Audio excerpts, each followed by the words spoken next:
Hi everyone, it's Kino here. This is a yoga tutorial about Urdhva Dhanurasana, backbending.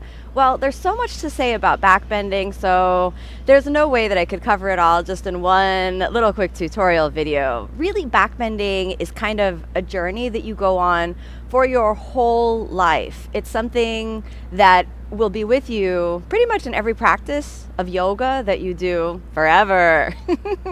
And that's a blessing because backbending helps bring energy up the spine. It helps awaken the subtle energy centers in the body, expand your consciousness, and really strengthen the spine, improving your posture, improving your digestion, and just giving you kind of a whole different sense of how to be in your body.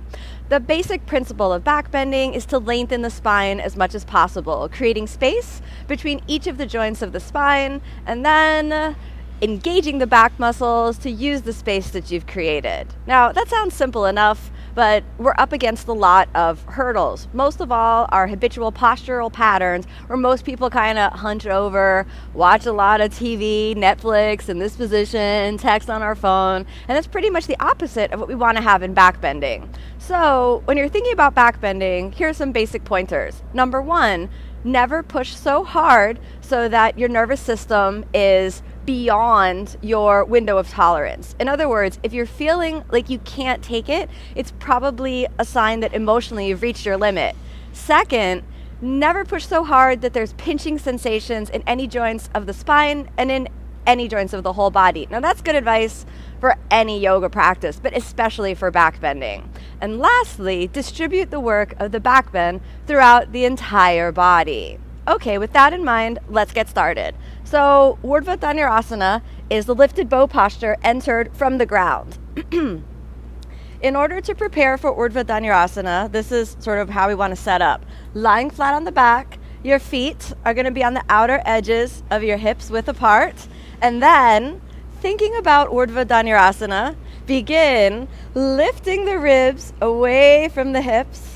And as the ribs lift away from the hips, you're already creating the space of your back bend. We're going to start off with a simple bridge pose or like half Urdhva Dhanurasana, only focusing on the legs, not worrying about the shoulders. So watch the knees. The biggest mistake that happens is the feet splay out and the knees open like this. So you want to keep the knees in so that they're tracking in line with the feet, and your feet want to stay parallel. You can keep them wider, like on the outer edges of the hips width apart, to make sure that that's in place. Then send the knees a little bit forward, which gives space to the pelvis, and then slowly elevate the spine by engaging the back muscles and try to keep the pelvis as far forward as possible. You can shift your shoulders under, like I just did, to bring your hands closer to the feet. If it's comfortable for you, you can grab on to your ankles, but you don't need to. The most important thing about the simple bridge is once you feel your thighs burning, that's all right. But now think about lifting the ribs away from the hips. And yes, press in the legs, but strongly engage the back muscles. If you can touch your sternum to the chin, this is going to give you the thrust that you need for Urdhva Dhanurasana. Let's come on down. Okay, you feel the legs activating. It's totally normal in backbending when your legs activate. In fact, look for that as much as possible. Okay, let's add in the arms. Now, to prepare for Urdhva Dhanurasana in the arms, get your hair out of the way like I'm doing now. It's very helpful. Then place the fingers underneath the shoulders and draw the elbows in. Mirror the action that you do with the knees. So it's common that both the knees and the elbows splay out, or the knees are in and the elbows are out, or the other way around. So you want to have both the elbows and the knees in. That made it look kind of funky. So elbows in. Then, just like you would get up in simple bridge, send the pelvis forward. And after the pelvis goes forward a little bit, then roll through the neck and come onto the top of the head. Once you're here, wrap the elbows again in. Don't press up immediately. Start to lift the ribs away from the hips so you prepare for Urdhva Dhanurasana. So feel the prepare, nice and easy. Elbows draw in towards each other, and you could stay here and this could be enough. However, if you want to lift up into Urdhva Dhanurasana, think about pushing a little bit up with the head, draw the elbows in, and then next, press into the legs and shift your body weight over the hands.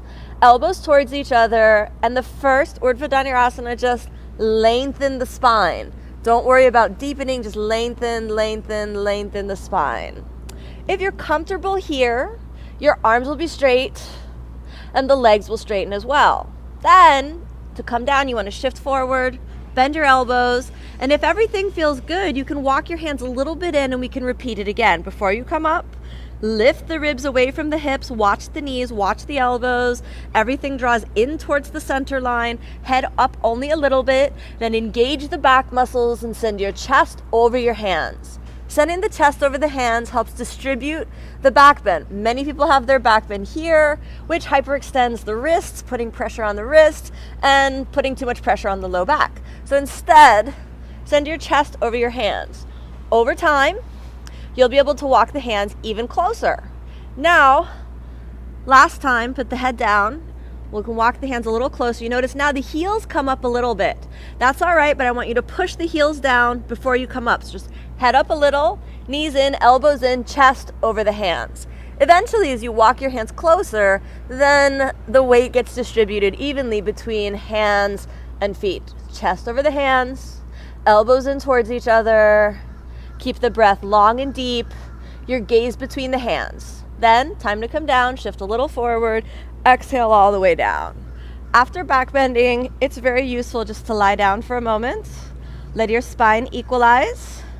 You could draw the knees in, thank your spine, and then roll on up. Okay, so a couple of things to think about in Urdhva Dhanurasana. Try not to lift your heels off the ground, because when you lift the heels off the ground, you deactivate the support of the legs, and you might think that you're going deeper or relieving back pain, but in actuality, you're kind of training your pelvis to be unstable in back bend, and your pelvis needs stability, and your pelvis needs the support of the legs in back bend. Then, watch your elbows. Many flexible people feel like they just push up, however, and they end up with the elbows here rather than here, okay? This is really important, not to hit it too hard. So go up slowly, little by little, and use multiple breaths if you need to. But don't hit it too hard. Back bending is a very vulnerable place in the body, and you really need the time to really understand, both intellectually, but more importantly, kinesthetically, what's happening in your back bend. Also, after you come down from back bend, tune into the heart center, because you may feel a little vulnerable, you may feel a little shaky, like the nervous system starts to zip around. Totally normal. Remain equanimous and try to be very, very calm. If back bending opens up your heart, plant the seeds of compassion, kindness, and generosity towards yourself and towards others. Backbending is a really important tool to increase energy, to open the heart center, to realign posture, and help your spine find deep support. So, practice your back bends, keep an open heart, and don't push too hard. Over many years of practice, you'll get the benefits of backbending. It doesn't matter how deep you go, so there's no competition. It's not like, oh, I'm supposed to touch my hands to my feet. No, you're supposed to lift the spine up out of the pelvis and see where it goes. My back bend changes day by day. Some days my back says, please don't bend me. So I just either do a simple bridge or modify completely. Now, other days my back bend says, hey, I feel real open today. So I follow that too. It's important that you practice non-attachment in back bending. Some days you feel flexible, some days you feel tight. Your job is to show up and put in the work, whatever work that might be, whether flexible or stiff. Your job is to cultivate equanimity and a heart of compassion, kindness, and generosity towards yourself and towards your whole world. Hopefully backbending helps you learn that lesson. Thanks so much for joining me on this yoga pose tutorial. I hope you feel a little more confident and that you have a little more technique to inform your Urdhva Dhanurasana. Remember, if you want to do the full-length practice with me, that's on omstars.com, and you get a 14-day free trial.